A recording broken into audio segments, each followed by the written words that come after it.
Hello and welcome to the 2025 Williamson County Public Library Thelma Battle Photographic exhibit.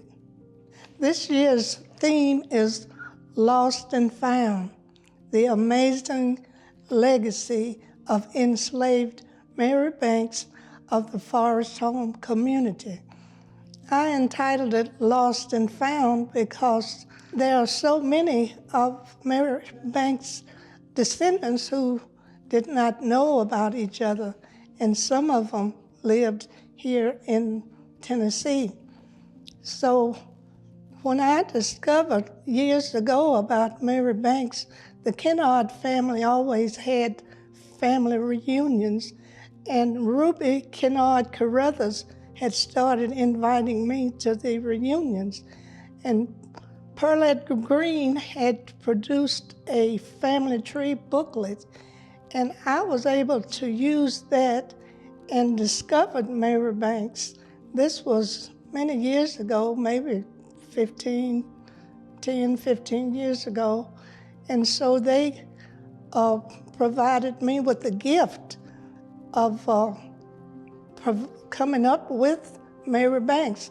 Now, Miss Josie Southall, she came out here to the library and had her tree done through Mary Banks, and way back then, but it got lost, and we forgot all about Mary Banks until Pearlette suggested that we do them this year.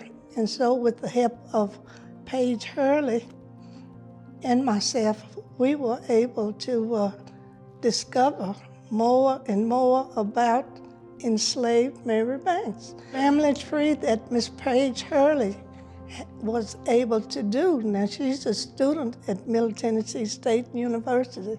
She is exceptionally gifted with history. So this is just a magnificent display of her work. We told a story from two of Randall Brown's children.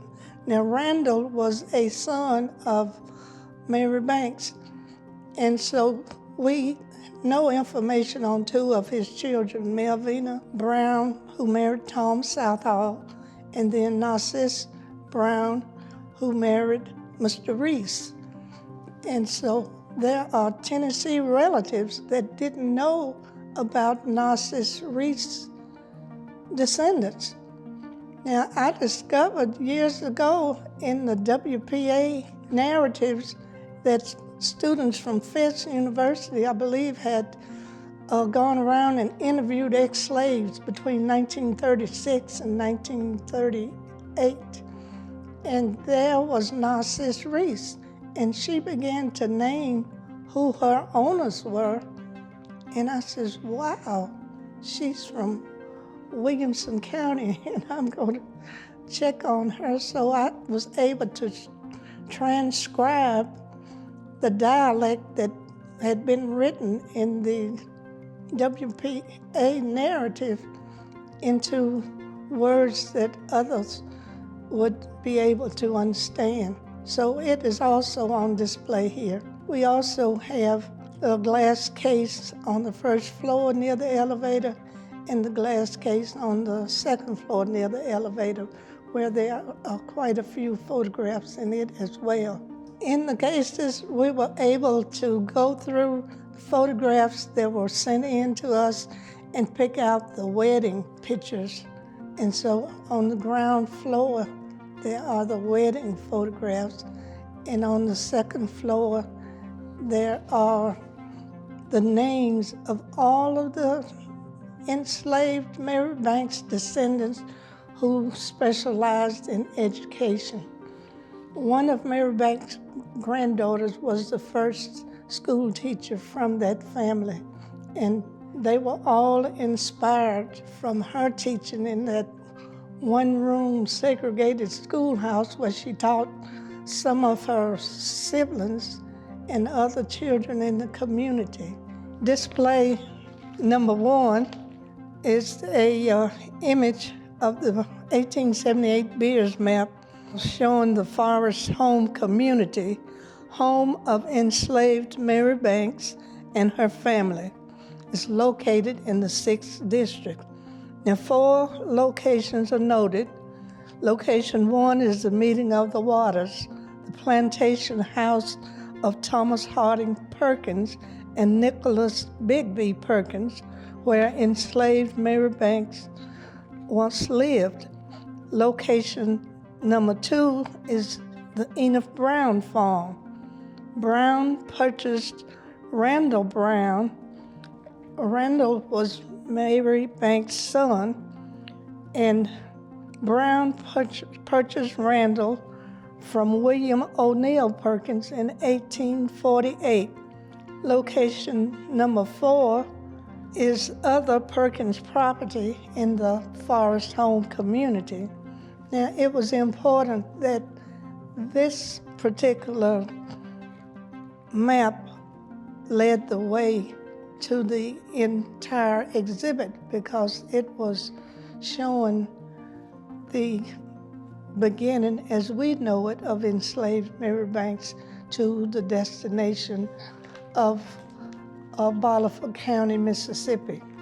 Display number 2 is the business transaction between Nicholas Perkins and his son Thomas H.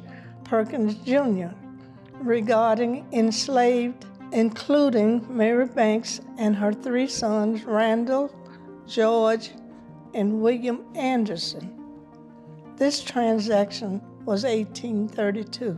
So what you see is a timeline. We go from 1832 to 1848. And this is a bill of sale dated December the 3rd, 1848. Randall Brown was among 5 enslaved people sold by W.O.N. Perkins to Enoch Brown for $1,500. So we see that Mary Banks' son was separated from her, but still lived within the same community at that time. Photograph number 4 is an actual slave cabin once belonging to the Enoch Brown plantation. The cabin has been moved from its original location and modernized with a concrete foundation, porch, and windows. This could have been one of the slave dwellings occupied by Randall and his family. In 2010, the Middle Tennessee State University Center for Historic Preservation surveyed the 2 cabins on the property to determine their historical and architectural significance.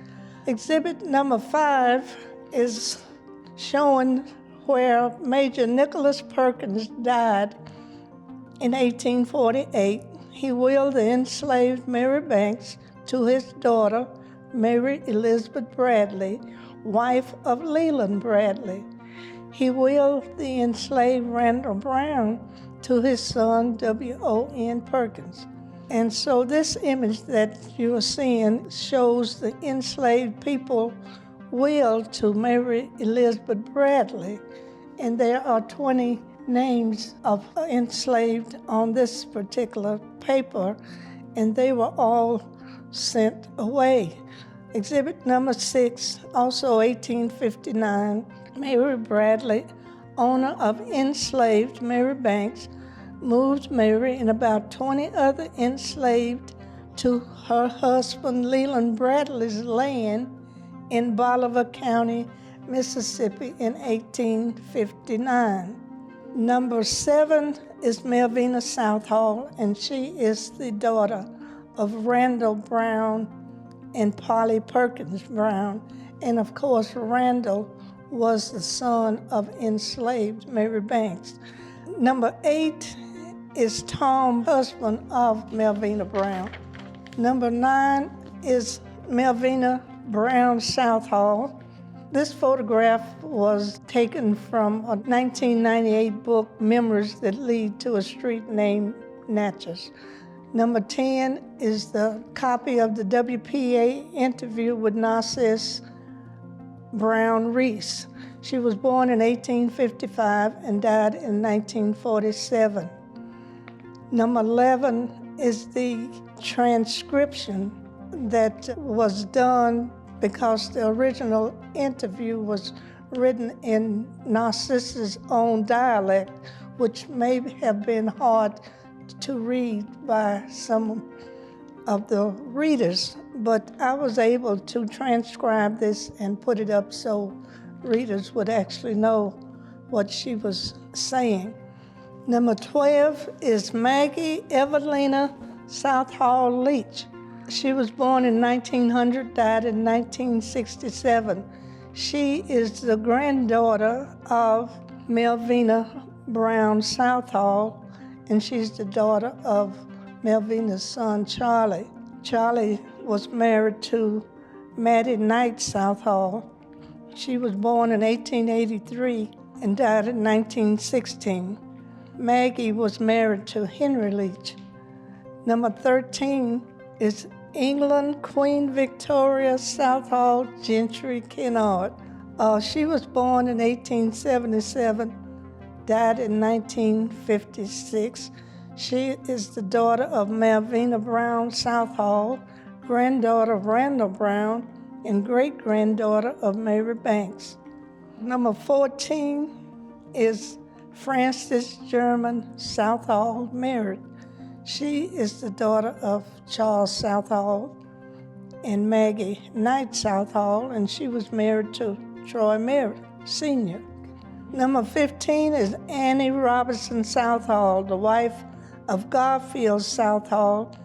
Garfield was the son of William Southall Sr. William was the oldest child of Melvina Brown Southall and Thomas Southall. And of course, Melvina was the daughter of enslaved Mary Banks. Number 16 is John Murphy Sr. He was the birth son of William Southall and the grandson of Randall Brown and Polly Bradley Brown. Number 17 is Samela Murphy and Jolie Murphy, parents of John Murphy Sr. Pictured with the Murphys are John Jr. and Wayne Murphy. John Murphy Sr. was the birth son of William Southall and son of Samela Murphy and Jolie Murphy Sr. John Murphy was the husband of Eileen Everly Murphy. Number 18, John Murphy Sr., a military man in his U.S. Marine Corps uniform. He was the son of William Southall Sr., Jolie Murphy, and Samela Murphy. Number 19, Reverend Troy Merritt, brother of Mary Frances Berry. He is the 6th generation descendant of Mary Banks. Troy is a presiding elder with the Methodist Episcopal Church. His mother, Mary Frances German Merritt Wiggins, and his father was Henry Merritt. Number 20, Dr. Mary Frances Berry, the daughter of Francis Southall Merritt Wiggins and George Berry. Dr. Mary Frances Berry was the chair of the United States Commission on Civil Rights from 1993 to 2004 under Presidents Bill Clinton and George W. Bush. Her alma maters are Howard University and the University of Michigan. Number 21, Mary Frances Berry with her mother in 2005. She is the 6th generation descendant of Mary Banks. Number 22, Molly Ella Southall Kennard, born 1886, died 1970. Molly Kennard was the daughter of Melvina Brown Southall and granddaughter of Randall Brown and great-granddaughter of Mary Banks. 23 is Enoch Kennard Sr., born 1881, died 1952. He was the husband of Molly Ella Southall Kennard. 24 is Molly Southall Kennard. 25, Enoch Kennard Sr., born 1881, died 1952. He was the husband of Molly Ella Southall Kennard. The pair had 11 children together. Number 26 is Molly Ella Southall Kennard with great-grandson David Kennard in the year 1970. David is the son of Charles Kennard Jr. and Helen Thomas Kennard. Number 27, a tribute to Molly Southall Kennard. This tribute to Molly Southall Kennard was taken from her funeral program when she died in 1970. Molly Southall Kennard died June 12, 1970, at the age of 83. She left a legacy at her death of 32 grandchildren and 29 great-grandchildren. 54 years have passed since Molly's death. Her legacy has expanded beyond the wildest dreams of their ancestor, Enslaved Mary Banks. Number 28, a tintype photograph of Annie Mae Southall. Now, Annie Mae Southall was the wife of Garfield, and Garfield was the son of William Southall and Janie Harrison Southall. Garfield was the 5th generation of Mary Banks. Number 29, James Robinson, born 1902, died 1970, husband of Anna Mae Kennard Robinson. Number 30, Charlie W. Kennard Sr., born 1910, died 1972, and he is a son of Molly Ella Southall Kennard and Enoch Kennard Sr. Number 31 is Mary L. Robertson Kennard, born 1913, died 1992. She is the wife of Charlie W. Kennard Sr. Number 32, Arthur and Ira Kennard. Now, this is Arthur Kennard Sr. He was born in 1908, died 1972. His wife, Ira Smith Kennard, born 1911. She died in 2008. Arthur, he was the eldest son of Molly Ella Southall and Enoch Kennard Sr. He was the great-grandson of Randall and Polly Bradley Brown. Number 33 is Enoch Kennard Jr., the son of Enoch Kennard Sr. and Melvina Southall Kennard. Number 34 is Bessie Lee Kennard, wife of Enoch Kennard Jr. Number 35, a photograph of England Louise Kennard, born 1915, died 1944. Louise Kennard is the daughter of Molly Ella Southall and Enoch Kennard Sr. Now, Louise, as the family often called her, was actually named England Louise Kennard, and she was named for her aunt, Queen Victoria England Southall. She led the way into teaching field for other descendants of enslaved Mary Banks. England Louise Kennard taught at the Perkins School, a one-room segregated country schoolhouse. She even taught her own siblings. Number 36, John Thomas Kennard, also known as JT. He was born in 1918, died 1982, and he's pictured with his wife, Maddie, whom was nicknamed Bunny. Now, this newspaper clipping details the tragedy of this couple who lost 3 sons in 15 years. Now, John Thomas Kennard, that is pictured here, is the son of Molly Ella Southall Kennard and Enoch Kennard Sr. Number 37 is Kirby Howlett Kennard, born 1920, died 1994, and Sadie Fly Kennard in their new home, and this photograph was taken in 1964. And Kirby Howlett Kennard was just called Howlett, and he is the son of Molly Ella Southall and Enoch Kennard Sr. Number 38, Willie Elizabeth Dotson, born 1923, died 2003. She is the wife of Jesse Dotson Sr.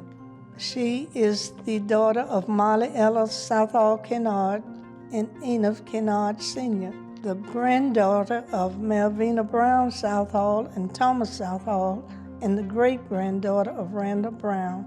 Number 39 is Jesse Ewan Dotson Sr., husband of Willie Kennard Dotson. Number 40 is George B. Kennard, born 1924, died 2011. He's the youngest son of Enoch Kennard Sr. and Molly Southall Kennard. He is pictured with his wife, Mary Elizabeth Haddocks Kennard. Number 41 is Molly Southall Kennard Burns, born 1928, died 2008. Molly is the daughter of Molly Ella Southall Kennard and Enoch Kennard Sr. Now, Molly was named after her mother, who was also named Molly. And Molly Kennard Burns is the granddaughter of Malvina Brown and Thomas Southall, and the great-granddaughter of Randall and Polly Bradley Brown. Number 42, Ollie Burns, husband of Molly Southall Kennard Burns.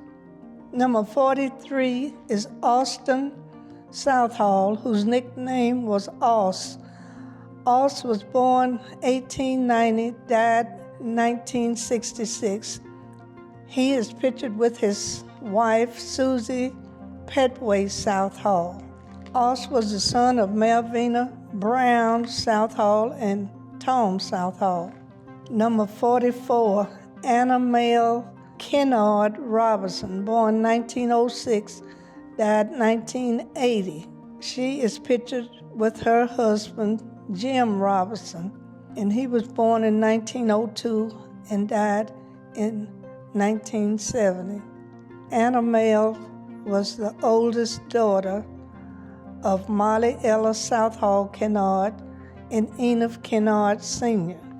Number 45, Anna Mae Kennard Robinson is pictured with an unidentified friend, and Anna Mae was the daughter of Molly Ella Southall Kennard and Enoch Kennard Sr. Number 46 is Jim Robinson, husband of Anna Mae Kennard Robinson, and he's pictured with his daughters. Left to right is daughter Jimmy Mae Robinson Jones. There's Jim Robinson, patriarch, and then daughter Anna Louise Hickerson. In the front row is daughter Geraldine Robinson Dobbins and daughter Sarah Robinson Matthews. Number 47 is Sarah Alexine Matthews, Anna Louise Hickerson, Geraldine Dobbins, Jimmy Mae Jones. All four are the daughters of Anna Mae Kennard Robinson and James Robinson. Number 48, grandchildren of Anna Mae Kennard and James Jim Robinson. Number 49, the family of Arthur Kennard Sr., son of Molly Ella Southall Kennard and Enoch Kennard Sr.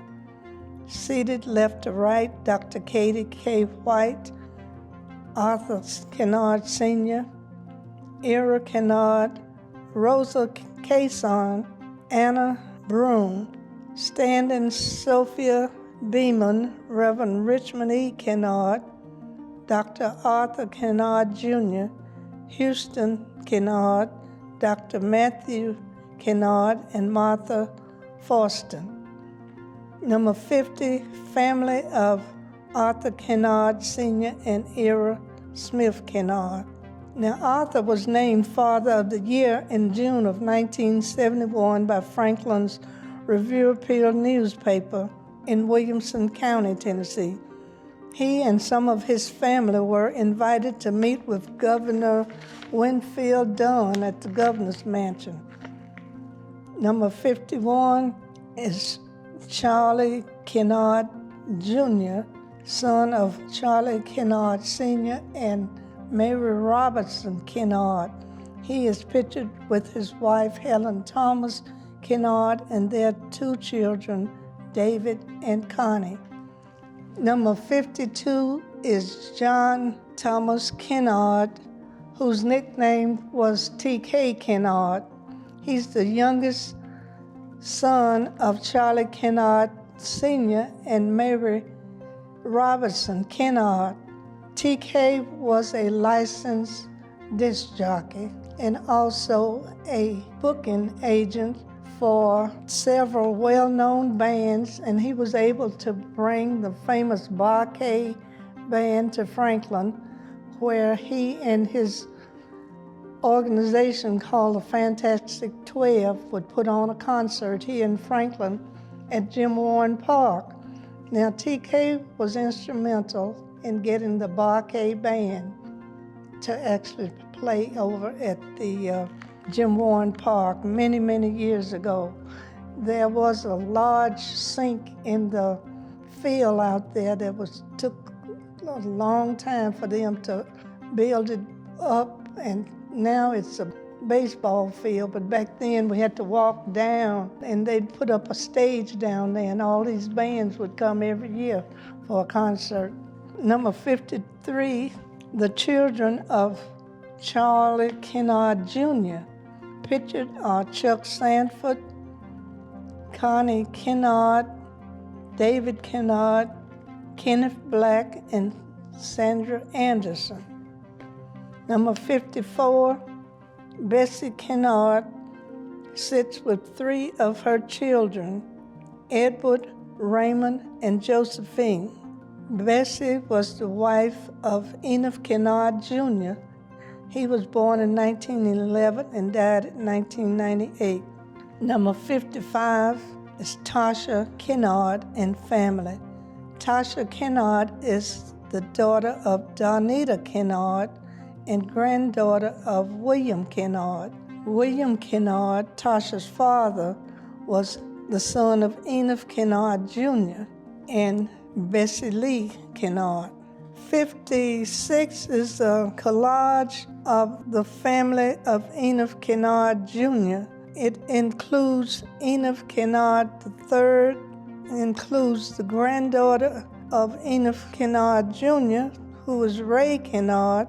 There's also Enoch Kennard Jr.'s granddaughters, Andrea Reynolds, holding her baby sister, Billy Joe Reynolds.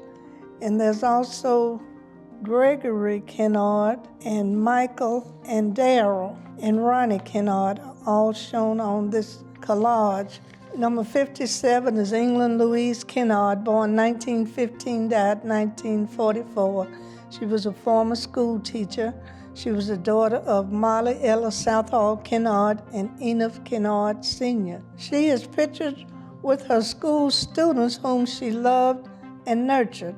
Pictured back row is England, the teacher, and then there's John Ball, Hortense Dudley, Rachel Pearl Dudley, Willie Elizabeth Kennard, Georgetta Robinson. The next person is unknown. The second row, left to right, is Jimmy Mae Robinson, Norby Lee Dudley, unknown, Molly Southall. Next person is unknown, Perkins. Don't know the first name. Next person is Annie Louise Robinson, Rosie Mae Kennard, Katie James Kennard. First row, left to right, Willie Mae Robinson, George B. Kennard, Tommy Lee Robinson, first name unknown and last name Leach. And the next person is possibly Mattie Bell Leach.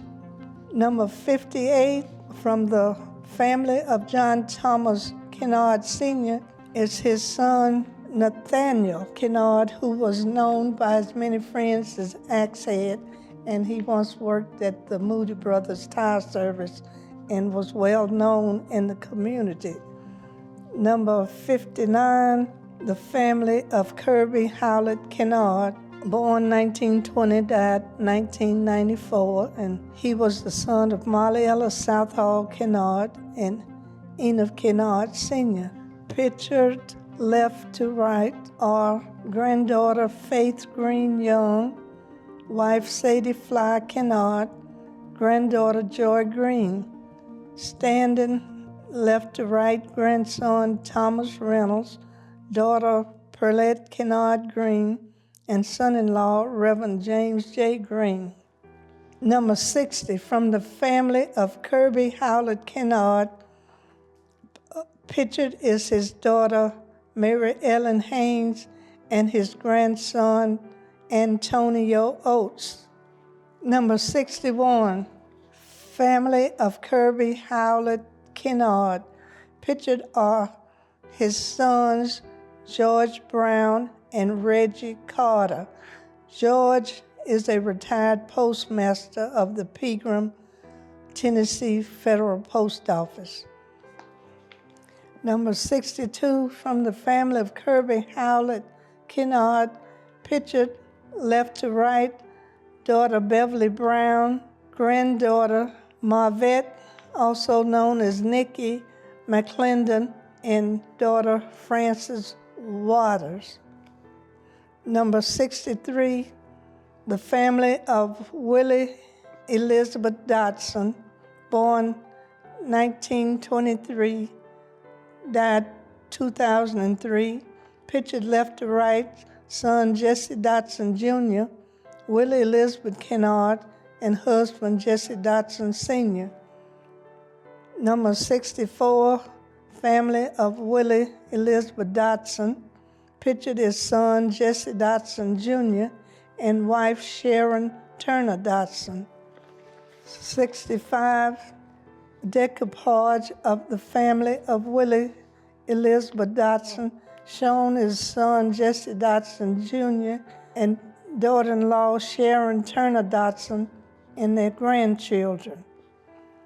Number 66, family of George Kennard, son of Molly Southall Kennard and Enoch Kennard Sr.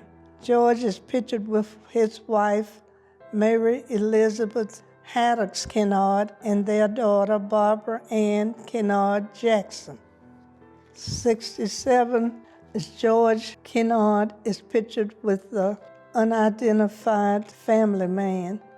68, George Kennard is pictured with his nephew-in-law, Reverend James J. Green. 69, family of Molly Louise Kennard Burns, born 1928, died 2008. She was the youngest child of Molly Ella Southall and Enoch Kennard Sr. Pictured left to right is Joyce Burns, husband Ollie Burns, Molly Kennard Burns, Elaine Burns. Standing left to right, Pamela Burns and Joyce Burns Solomon. Number 70, family of Molly Louise Kennard Burns. Picture our son-in-law Thomas Solomon, granddaughter Sylvia Solomon, daughter Elaine Burns, DeMarcus Phillips, Mikiana Burns, Alexis Burns, Joyce Burns Solomon, Pamela Burns, unknown, Giovanna Burns, Jaden Thompson, and Ollie Burns. Number 71, the family of Molly Burns. Pictured is a photographic track recognizing their children and grandchildren. Number 72, the family of Oss Southall, youngest child of Melvina Brown Southall and Thomas Southall. Pictured standing left to right, daughter Minnie Southall Patton, daughter Josie Southall Jones, stepdaughter Clara Emma Buford Watkins, seated Richard Southall. Number 73, family of all Southall, pictured left to right, Martha Southall Ellison, Richard Southall, Josie Southall Jones, James Southall, Tony Southall, Clara Emma Buford Watkins, and Reverend Joe Southall, Minnie Southall Patton, and James Southall Smith.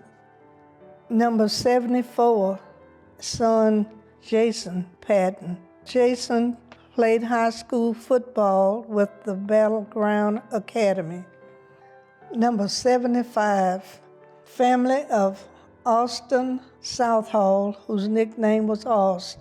Pictured is his daughter Josie Southall Jones on her wedding day, December the 7th, 1974, to husband Charles Lee Jones. Josie retired from the state of Tennessee with 39 years of employment in the Department of Human Services Child Support Unit. Number 76, from the family of William Southall Sr., who was born in 1878, died 1944. Pictured is his son, John Murphy Sr., born 1933, died 2023. John's nickname was Big John. He is pictured in his deputy sheriff's uniform. He served 2 terms as a deputy sheriff in Williamson County. He was the birth son of William Southall Sr. and son of Joe Lee Murphy Sr. and Samuela Murphy. John was a Boy Scout leader during segregated times. Number 77, family of William Southall Sr. Pictured is his son, Big John Murphy Sr., with wife Aline Everly Murphy, born 1935, died 1995. Number 78, from the family of William Southall Sr. Pictured are the children of John Murphy Sr. and his wife Aline Murphy. Left to right, Wayne Murphy, Jerome Murphy, Patrick Murphy, and John Murphy Jr. Number 79, from the family of William Southall Sr. Pictured are the children of John Murphy Sr. and wife Aline Murphy. Left to right, Patrick Murphy, Wanda Murphy, Wayne Murphy, Big John Murphy, and Jerome Murphy. Number 80, the Murphy and Jackson children. Pictured are the children of John Murphy. All children are the grandchildren of William Southall Sr. Number 81, the family of Annie Mel Kennard Robinson, the eldest child of Molly Ella Southall Kennard and Enoch Kennard Sr. Pictured is daughter Geraldine Robinson Dobbins, born 1933, died 2016, with her husband Mathis Dobbins, born 1928, died 2015, and their daughter Linda Dobbins Williams. Number 82, from the family of Annabelle Kennard Robinson. Pictured is Jimmy Mae Robinson Jones, eldest daughter of Annabelle and Jim Robinson. Number 83, from the family of Annabelle Kennard Robinson. Pictured are 3 of her daughters. Number 84, family reunion photograph from 2024, Annabelle Robinson family. Pictured left to right, Sharon Jones, Aletha Johnson, Alea Hall Johnson, Standing left to right, Renee Norris, Jamisa Johnson, Gwen Hickerson, Linda Williams, Latoya Jefferson, Charlotte Jefferson, Wanda Arnadico, but he's pictured behind the pole, and Olukemi Onadico. These are the descendants of the Robinson sisters. Number 85, pictured is Rosa Kennard Kaysen and her husband, Minus Lumpton Kaysen Sr. Rosa is the daughter of Arthur Kennard Sr. and Ira Smith Kennard. The event pictured here, Rosa's husband, Minus, received honors for his 51 years of service at the Murfreesboro, Tennessee Veterans Administration.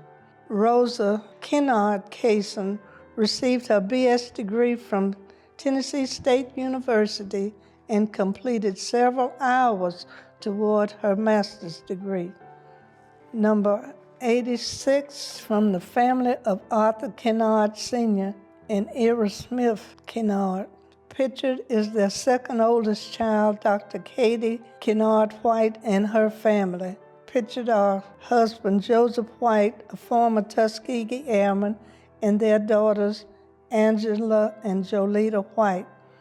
Dr. White is a retired college professor of Tennessee State University. 87, from the family of Arthur Kennard Sr. and Ira Smith Kennard is their son, Dr. Matthew Kennard, and his family. Standing is daughter Mary, also known as Mimi, wife Regina, and daughter Dr. Lisa Kennard. Matthew received his Ph.D. from Georgetown University in Washington, D.C. Daughter Lisa received her Ph.D. in 1964. Number 88, from the family of Arthur Kennard Sr. and Ira Smith Kennard. Pictured is their son, Dr. Richmond Kennard, and his family. Seated left to right, Dr. Kennard, wife Ruby Jean Carruthers Kennard, standing son Timothy Kennard, and daughter Vivian Kennard. Richmond received his B.S. degree from Tennessee State University and also a Ph.D. Number 89, from the family of Arthur Kennard and Ira Smith Kennard is Dr. Arthur Jr. Kennard and his family. Seated is Arthur Kennard Jr., born 1933, died 2011, and his wife Lorraine. Standing are sons Arthur, Kevin, Carl, and daughter Carla. Number 90 is from the family of Kirby Howlett Kennard, his son George Brown. He is pictured with his wife Vanessa, Tamara Bryant, China Carter, Kennedy Thomas, Kezia Cartwright at Christmas time.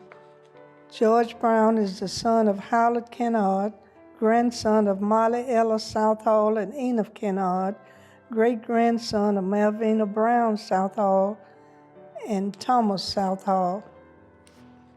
Number 91, from the family of Arthur Kennard Sr. and Ira Smith Kennard is Sophia Kennard Beeman. She is pictured with her family, husband Dr. Harry Beeman, children Kara Beeman Evans and Andre Maurice Beeman. Sophie is the granddaughter of Molly Ellis Southall Kennard and Enoch Kennard Sr. Number 92, from the family of Arthur Kennard Sr. and Ira Smith Kennard are pictured daughter Anna Kennard Broom with her husband William Broom, born 1942, died 2010. They are pictured with their two children, left to right, son Arcente Broom, daughter Donna Broom. Anna Kennard Broom is a graduate of Tennessee State University. Number 94, from the family of Charlie Kennard Sr., whose son was Charlie Kennard Jr. We have here Charlie Jr.'s son, David. David is pictured with his wife, Paula, and daughter, Allison, on Easter 2004. Number 95, we have Connie Kennard, daughter of Charlie Kennard Jr. and Helen Thomas Kennard. Now, Connie's mother was a retired school teacher before she died. Connie is the Senior Vice President of Multicultural Tourism for the Greater Miami Convention and Visitors Bureau. She received her BS degree from Tennessee State University in Business Administration and a master's degree from the University of Phoenix in Business.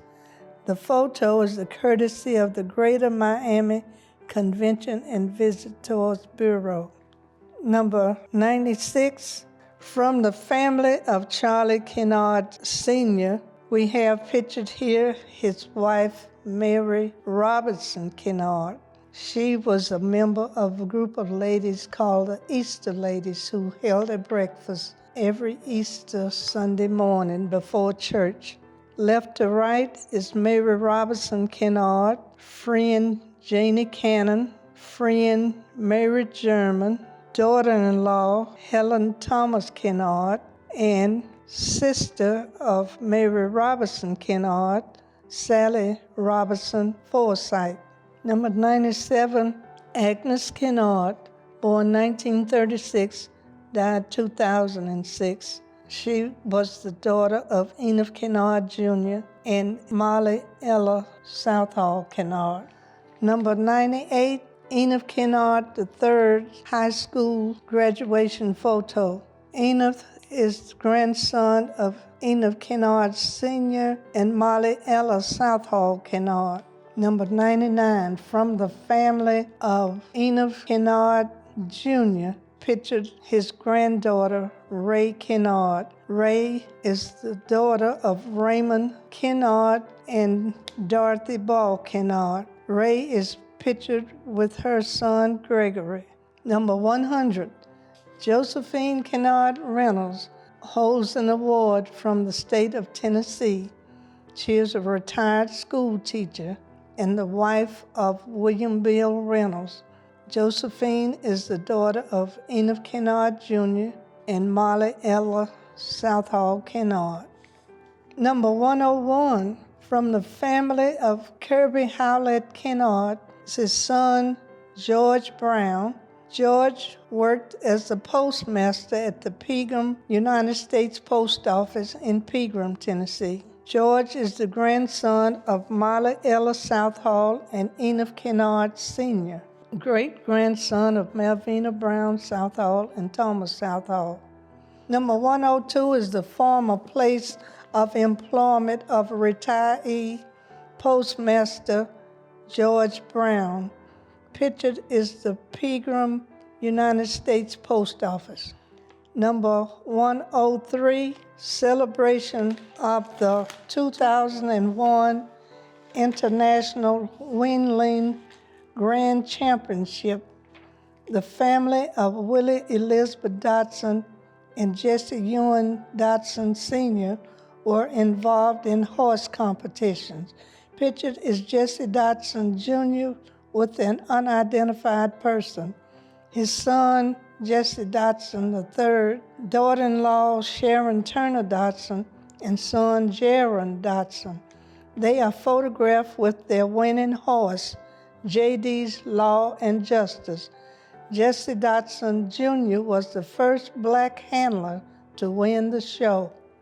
Number 104, from the family of Kirby Howlett Kennard, pictured is his son Reginald Carter with his son Jamie Taylor and granddaughter Jamia Taylor. This photograph was taken in 2022.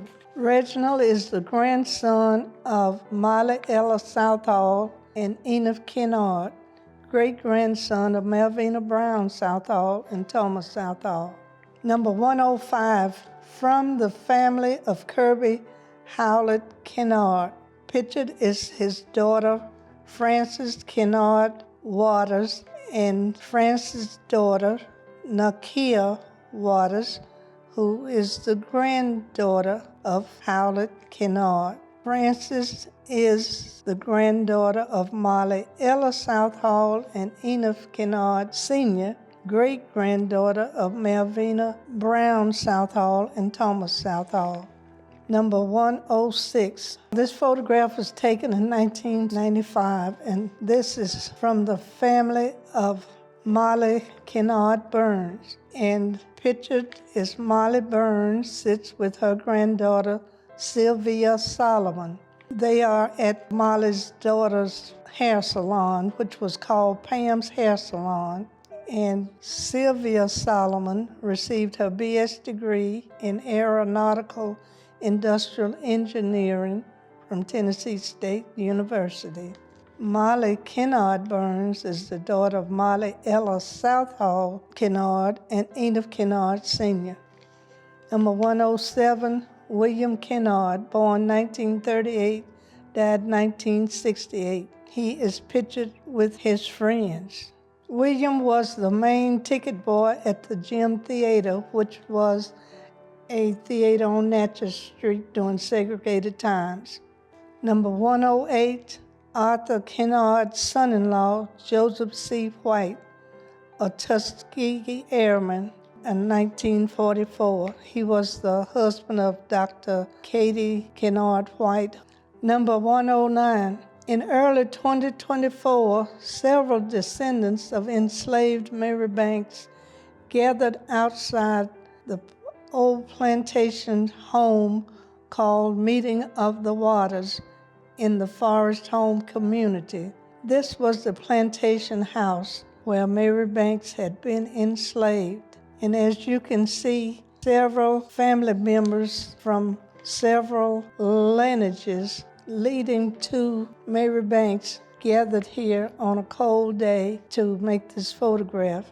Number 110, the youngest known descendants of enslaved Mary Banks. This photograph was sent in with a couple of hundred photographs, but we were not able to identify their names. So as you view this, please come forward. Tell us who these beautiful twins are, but we do know they are the found descendants of enslaved Mary Banks.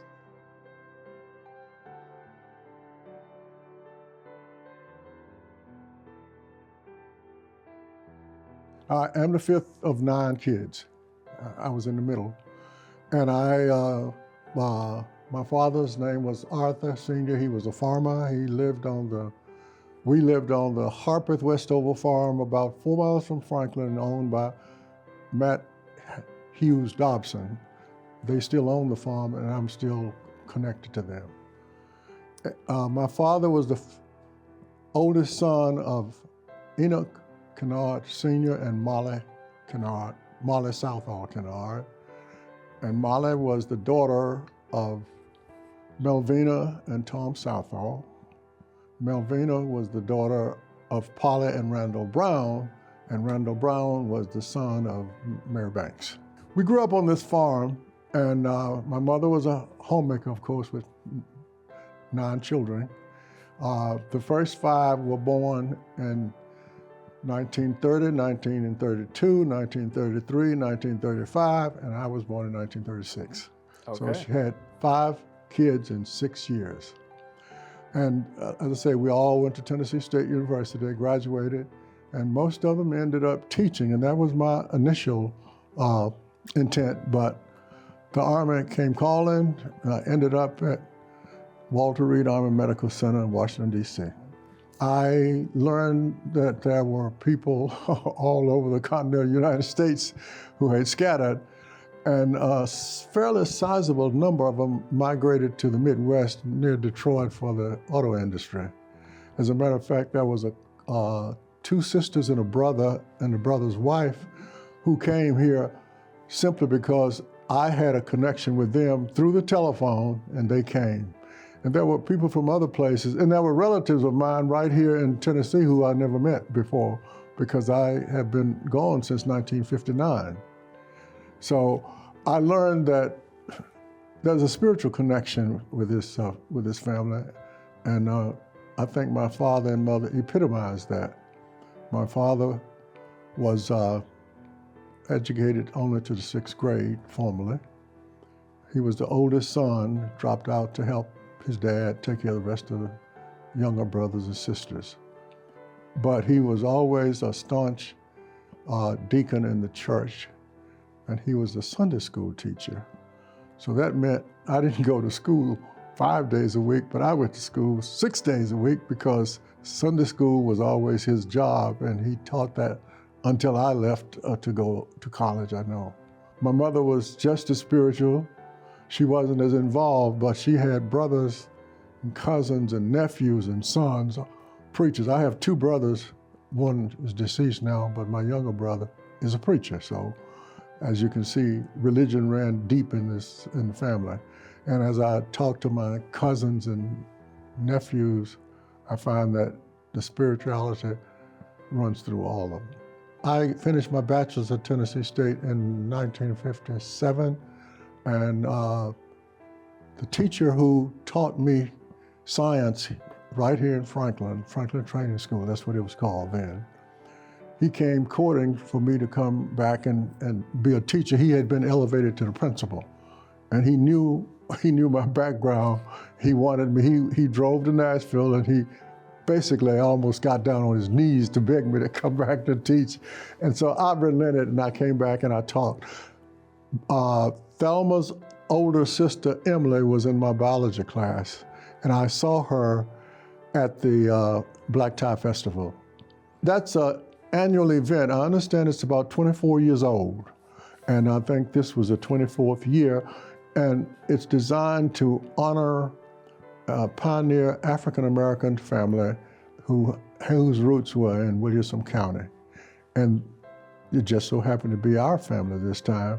They didn't start with Miss Banks, they started earlier, and they just kept tracing back and tracing back and tracing back. As a matter of fact, I didn't know about Miss Banks until about a couple of days before I left Washington.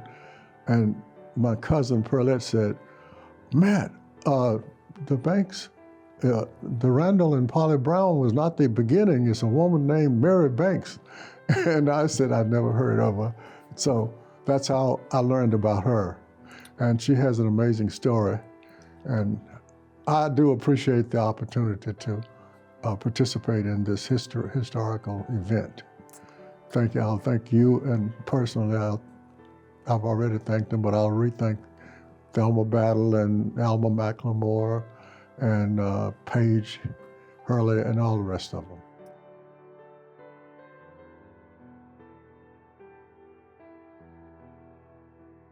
I did the African American ancestry DNA saliva test. It turns out that my father, whose lineage is with Mary Banks, his ancestors originated in Guinea-Bissau on the west coast of Africa, and the tribe was the Balanta tribe of Guinea-Bissau.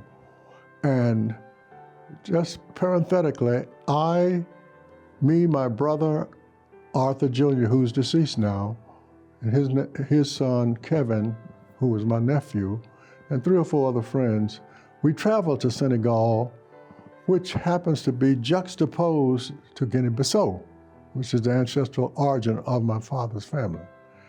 And I wondered, I said, maybe I was talking to some cousins. Both countries are tiny countries, so it's easy for that to have taken place. And by the way, I am writing a book. I started this book. It should be finished, but it's not finished, but I'll just make a reference to it. I started this book the year I lost my wife. I lost my wife in 2021, and I started that book like the same month that I found out that she was terminal. And so it got held up. There will be a picture in that book of me, my brother, and the other people on that excursion standing in the doorway of no return in Senegal, West Africa. To add a little more spice to it, I did a little more research, and I found that some people who you probably have heard of from the same country, the same tribe.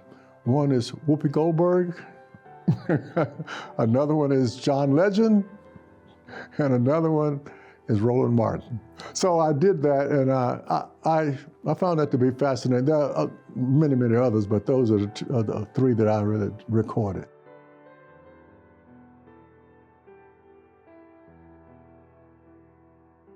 It's important that we know our history. We know what the struggle was. We know how we got from A to B to C to D and so on. And we know that it wasn't an easy battle, so we know that, and the battle is not over. It's still ahead of us.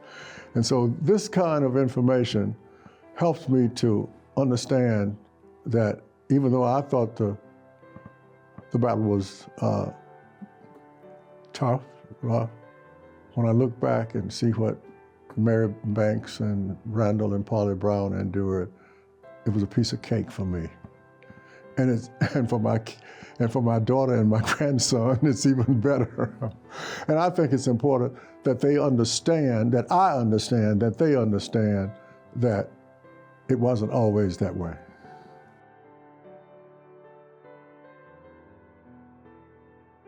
I was there at that library event, and I learned a lot from that because they had, it was a pictorial representation of everybody that sent in pictures of family members, several generations, and generations, my generation after me, and each one had a caption. And it was just interesting to see how different some people live. And what was interesting was the cabin that I saw, that I guess that was the cabin of slave master of Mary Banks. And that was very interesting. And then there were others, like I have a brother-in-law, well, he's deceased now, but I have a sister who she's going to be 93 at the end of this month, and she is more active than I am. And she was married to a Tuskegee Airman. And I understand that he was taught by George Washington Carver at Tuskegee. And his picture is emblazoned on the wall there. And there are other pictures of people who I know and some I didn't know. But it was just interesting to just follow the history and see how people migrated. My family did not, when I say my family, I mean my uncles and aunts mostly didn't migrate. They mostly stayed. It was 10 of them. My dad was the second oldest, and there were 8 others after him, and I knew them all because they were younger than he was. And I don't think a single one of them migrated out of Tennessee. I think they all, let's see, Charlie, he didn't go, Enoch didn't go, Howard, Jet. One of my uncles two of my uncles I know spent time in the military, but they both came back to Franklin. And they all just kind of stayed around. My dad was the only full-time farmer in the group. He was a farmer, and I guess the reason he was a farmer with 9 kids, you better stay on a farm where you got plenty of food. I had 2 older brothers. One was 15 months older than me, the other one was 3 years older. And when I was young, I think my mom thought I was going to be the baby because there was 4 years between me and my next sibling. So she kept me home and she let them go to work in the fields, and I was anxious to go to work in the field. I was only a year younger than Richmond, but she kept me home and had me going to pick blackberries and raspberries with my sisters, and I thought that was a sister's job. But anyway, at the age of 9, she let me go to work in the fields. And I remember, just like it happened yesterday, bales of hay that they used to bale, and you have to throw the bales of hay. And I was determined I was not going to go back to the house. So I was wrestling with those bales, and those bales were bigger and heavier than me. And I remember the farm supervisor said, "Matt, you're the best work I got," because I was determined not to go back home. And we worked in tobacco, we worked in the cornfield, we worked in hay fields, small grain. And I'll tell you something interesting that a lot of people would probably never confess, but my name, Matthew, emanates from that Dobson family name. Okay. My name is Matthew, and my parents actually named me Matt because everybody called Mr. Dobson Matt, and they named me Matt. My name ended up on I was the only one of my siblings born in Nashville. I was born in Nashville. And they put my name on the birth certificate, Nat Anderson, Kinard. So in 1959, when the Army was trying to draft me, they went downtown to the Bureau of Statistics and they said, "Wait a minute, we don't find nobody." I had my birth certificate, my driver's license, my social security card, my degrees, everything, had Matthew. And I said, "Well, maybe you're not looking for me. Maybe you're looking for somebody else." And they said, "Well, what's your dad's name? What's your mom?" "No, you're the right one." They struck through that name and wrote my name, Matthew Anderson Kinard, and that's what I've been ever since 1959. Getting here, the traffic, because I came down I-65. Traffic is just unbelievable.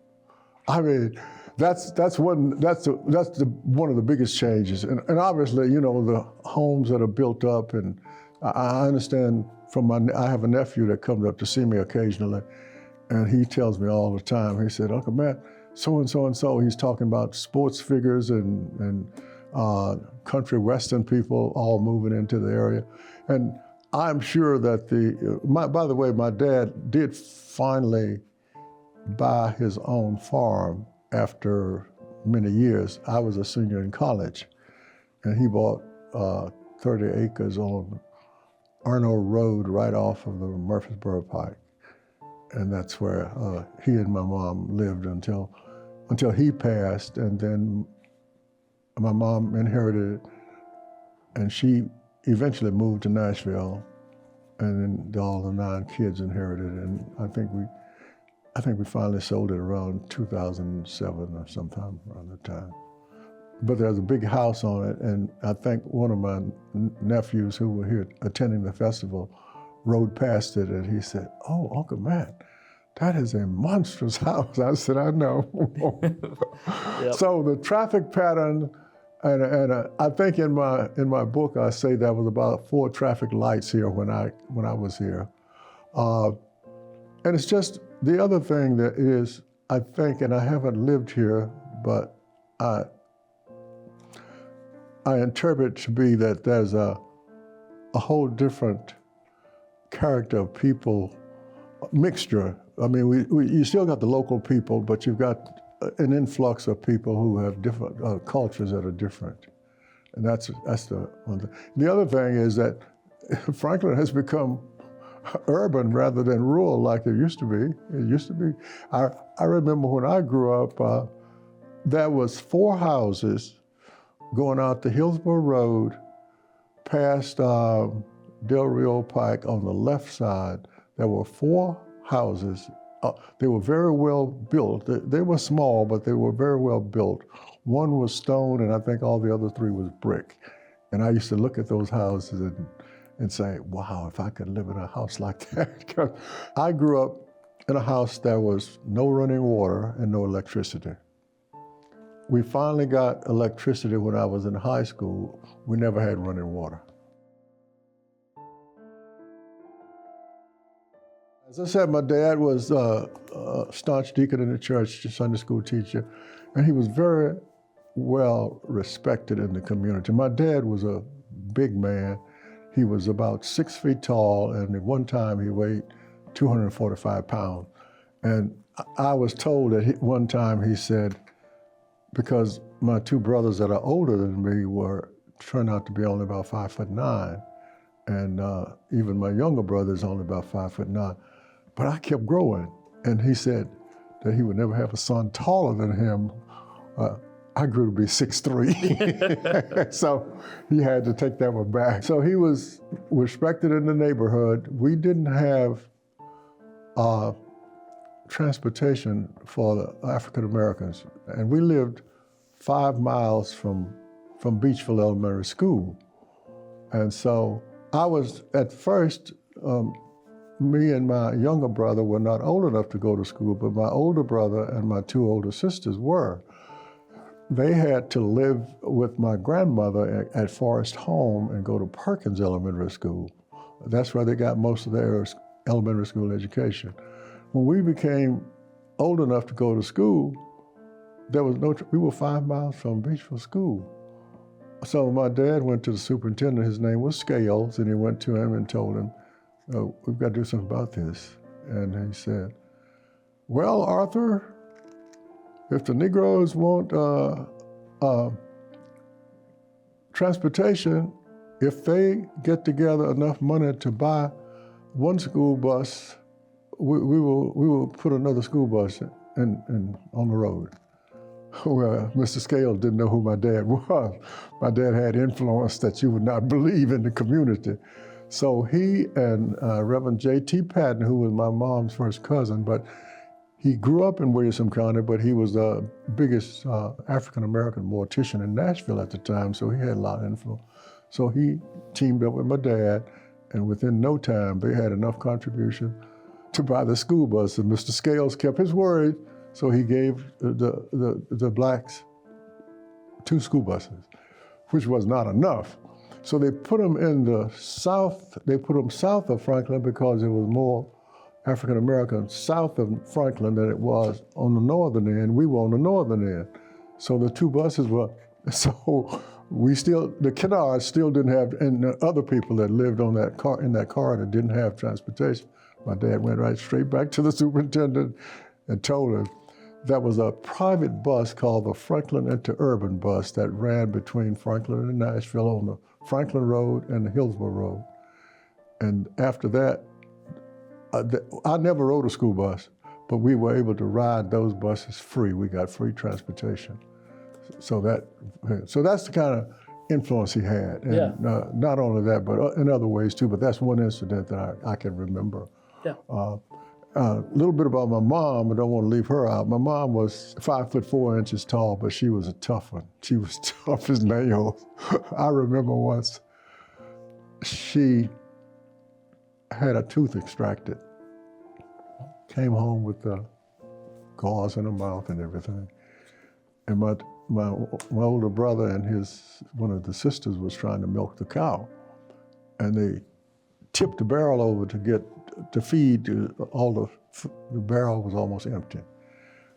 And a snake had burrowed underneath the barrel. And my sister Katie, the one who's gonna be 93 in a few days, she ran to the house screaming for her mom, Mother, there's a snake up here. And Katie ended up being a biology major now, and she's scared of our animals. So anyway, my mom got out of the bed with a grubbing hoe, came up to the stall where the animal was, just as calm as she could be, just dug him out and killed him. Yeah, she was tough. All right, let me give you a little bit more about myself. I was born in 1936. I spent all of my adolescence and childhood on the Dobson farm except 2 years. I won't go into that. I went to the public schools of Williamson County. I graduated from Franklin Training School of valedictorian in 1957. I went on to Tennessee State and earned a bachelor's in 57 and a master's in 60.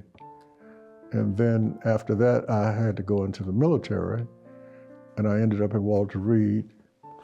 And I ended up finally in 71, I got my doctorate in neurophysiology, brain research. I've been a little bit fortunate along the way. I was in the right place at the right time and had the right training. I served with active duty at Walter Reed Army Medical Center, where I worked in the virus research departments. I worked directly with a doctor by the name of, he just died last year. His name was Dr. Paul Parkman.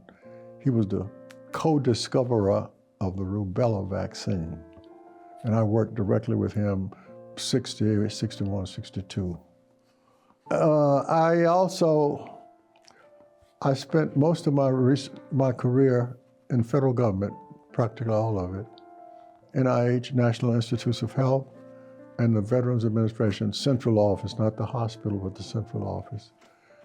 When I worked at the Central Office of the VA, I was in charge of all the research that they did in all the hospitals all over the country and in the territories. About 165 different hospitals, and I was responsible for that.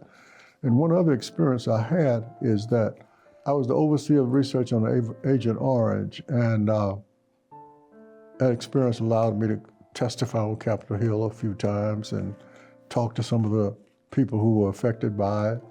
And one of the things I found out, which was a little startling, is that the insecticide that we used on the tobacco to kill the worms and the bugs had the same active ingredient that Agent Orange had.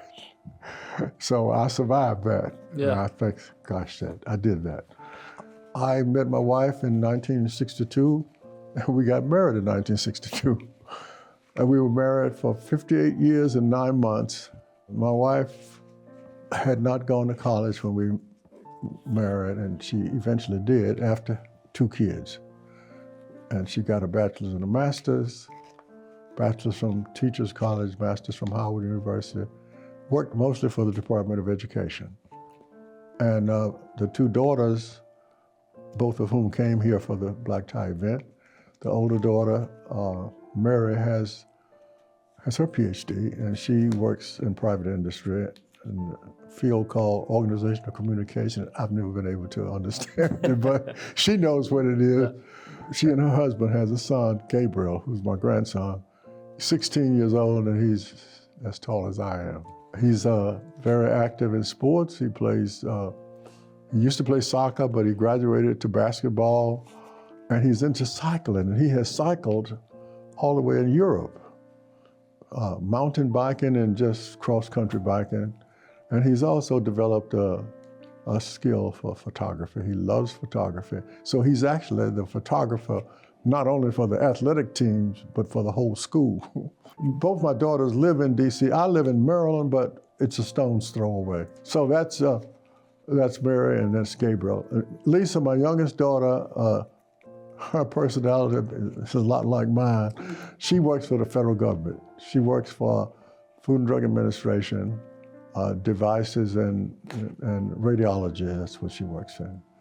In my remarks, I'd like to thank you personally, Miss Alma McLemore and her entire staff at the African American Heritage Society, Miss Thelma Battle, of course, and also Paige Hurley and anybody else who was involved, because they did a fantastic job of capturing the history of the Mary Banks family and her descendants. And I just could not thank them enough. One other piece of information that I'd like to, when I was in the 4-H club, going to Beachville Elementary School, there was a female who would come to our school about once a month and teach us what we needed to know as 4-Hers. And she also organized the mothers who were interested in improving their homemaking skills. And I remember her, I had a crush on her. She was tall and good looking, and I had a crush on her. I was only about 8 years old, man. So anyway, I was the youngest of the Kennards that was in school at the time. And unbeknownst to me, she had dubbed me Little Matt.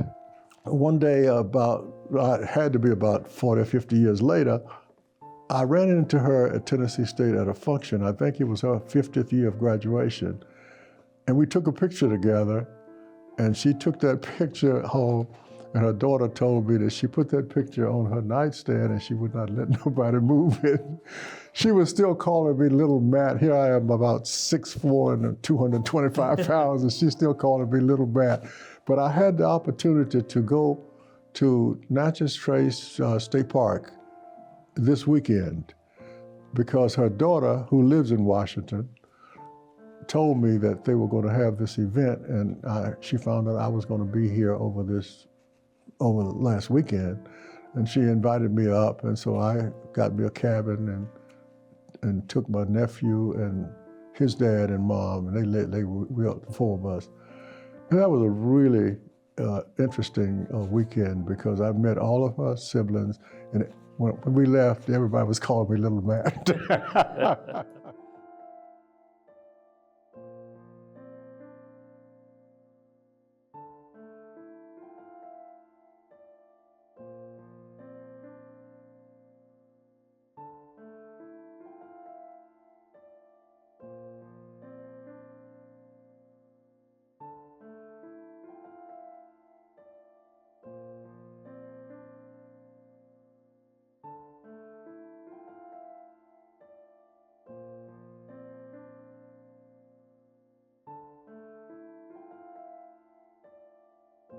Okay, so we're starting here. We're capturing information at the library. We're at the historical Williamson County Pioneer Family event, and the descendants of the Kennard family, the Banks family, the Browns, the South Halls, and we're all coming together. And so we have some new. Well, not new. We're all just kind of meeting, and so we want to kind of understand the connection. So first we'll start, and if you'll say your name. David Miller. Okay, David, all right. And my mother was Juanita Rivers. Her mother was Pearl Rivers. Pearl Rivers' mother was Narcissa Brown Reese. That was her mother. And Narcissa was one of the 10 children of Randolph and Polly Brown. Right. Got it. Okay. Okay. So this is what my mother told me. She said that Narcissa, I can't pronounce that name, Brown Reese, in 1865. I don't know the exact date. I don't know when. It could have been 1866. It was whenever the Union soldiers got to the area. And they said that they was on what plantation was that? The Mechanical. My mother always thought it was McCormick because she always said McCormick, but it was Mechanical. When they left the plantation, I guess they didn't like those people. and they settled by a river, so that's how their name became Rivers. The name, okay. Which is so true in so many of when you look at our heritage and how names and things happen. Right. That makes a lot of sense. Because like on my father's side, it's Miller. They kept their name. Yeah, right. Okay. And I okay. And you want to introduce yourself? Oh, I'm Charlotte, William David's sister. And then, but I just wanted to. And this is another sister. That's Pearl. And I'm Pearl. Okay, and who's she's named after Pearl Rivers. Who's named after Pearl Rivers. So they're siblings here. And there's siblings. another older sister, Earlene. And you all have another sibling, Earlene. Right. Okay. Who's unable to travel. Who's unable. But okay. Just piggybacking off of what he said. When I was doing the research, I joined the genealogy club and was doing the research. I got stuck at Rivers. I could not get past the Rivers, and I didn't know why. And then the club really helped me. They said maybe they changed the name. And so then I contacted my brother, and he started talking about this other name that I had never heard of before, the McCormick. But it turned out, and I took that information and went and searched through the records and stuff. And somebody from this library actually gave me a connection to Mechanical, because I called up here, and the librarians were so helpful. They sent me a picture of Malvina and also of her husband, because I was doing a presentation for it. And that's how we got the Mechanical name. And once I found that name, I was able to go way back in the census, because there were census records that show 1 year it showed like that they were Mechanicals, and then the following 10 years later, they were Rivers. And all the names and ages matched up. So I knew this is the family we had found out that connection. Okay. You all mentioned about the church where they, I guess your grandmother was affiliated. Talk a little bit about that in Franklin. Franklin. That's the first time I ever been here and to visit my grandmother. She was about 80 then, wasn't she? In her 90s. Yeah. No, it was 68. So. Well, anyway, she was old, and she lived in Franklin all her life. Okay. But when she got that older, she went to live with my mother's sister, Mary Elizabeth, and they lived in Nashville. Okay, and let's go back for this video. Your grandmother's name? Pearl Rivers. Okay, then she went to live with her sister, Mary Elizabeth. Mary Elizabeth. Okay. Right. And when she living in Nashville, we came down here to visit, you know. And when Mary Elizabeth took us out to this church, there was a little white church, and she said our house was right next to this church, and that's where we lived at. And the house was gone, Right. but the church was still there. Okay. And the church was built in 18 something. Okay. You know, And we on the believe wall. that's the church on Nassau's. Natchez. Okay. Okay. So we trying to find that church because if I remember the church. Okay. But the house, like I said, was gone. Yeah, There was Primitive another house Baptist. there. You mentioned know, it how was they a build, you know. Right. You mentioned it Primitive Baptist. Yeah. So. So I don't know the exact name of the church, but I just remember that church, and Mary Elizabeth said that's the church. That's why she knew where the property was, because she saw the church. She said, "This is where we, you know, your mother and we grew up." Got it. Are there any other memories that you can remember about your grandmother? Anything else that you think she may have told you about her time? You mentioned about riding the bus and her when Well, that was not my mother. Yeah. your mother. Oh yeah. Well, when my mother turned 19, she wanted to leave. And your the mother's South. name My mother again? was Juanita Rivers, the daughter of Pearl Rivers. Okay. The granddaughter of Narcissus Right.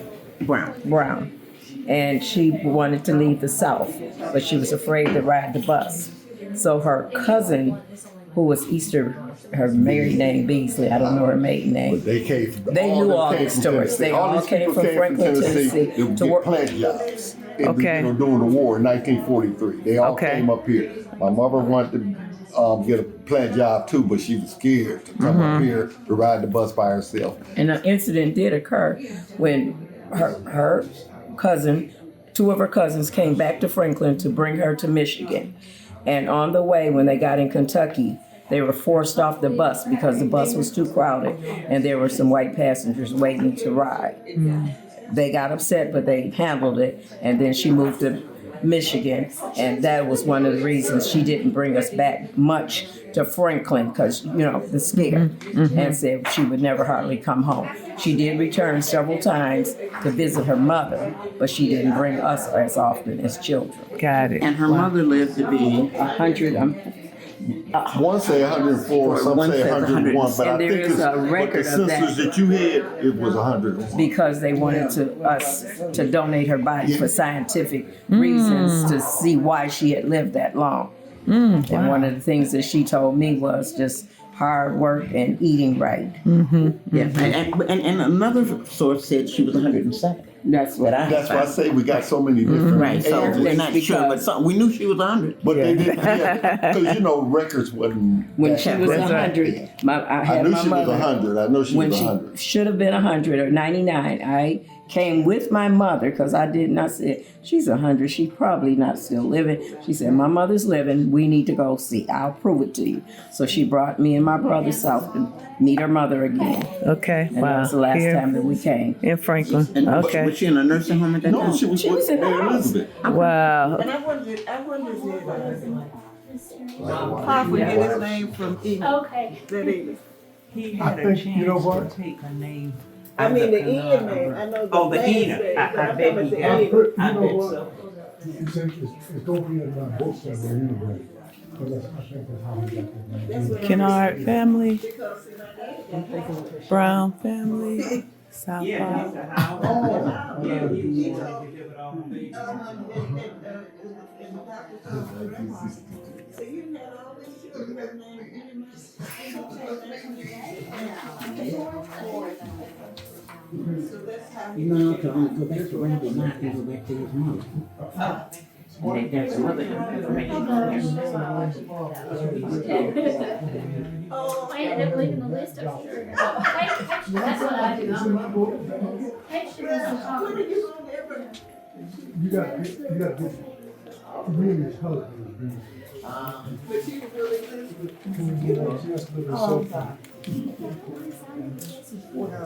Yeah. Then The message that I send is with urgency, and I can't seem to say it enough. History is being lost constantly. African American history is being lost. It's lost in the communities when the homes are no longer there, and the stories are gone because the older people have died, and the one sometime in the nursing home does not have the memory to recollect, to tell us. And it's important that the young people know where they came from, whose shoulders they're standing on, how important it is that they make the best of their lives. If you go back and think about slavery, where people were killed in beatings for trying to learn how to read and write, and look what happened to this family. So it's important that others know their history and know whose shoulders they're standing on. Now, at our black tie affair this year, 150 descendants of Mary Banks came forward. They came from Washington, D.C., they came from Detroit, Michigan, they came from Texas, they came from everywhere to be a part of this. And some of them didn't even know the other existed until they met at the reception Sunday. It was a wonderful experience to know that the African American Heritage Society had a hand in making this possible. So it's just important that someone keeps the home fires burning and let people know that we were here. Black people population was so great in this county years and years ago, and now it's less than 5%. The neighborhoods and communities that I once knew, they're no longer here. In the 60s even, when I was in high school, there was at least 3 meeting threes places on Natchez Street. It was a black community.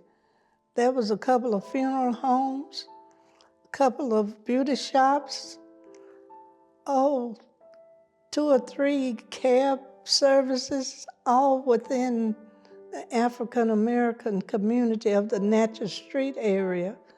But those places are gone.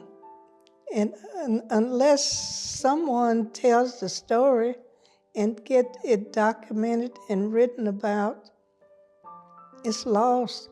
So anyone interested in history, black, white, I invite you to take the torch and run with it and do something before there's nothing and no one left that holds the stories that you can tell the young people. Because as I said, someone once said, you can't know where you're going unless you know where you've been.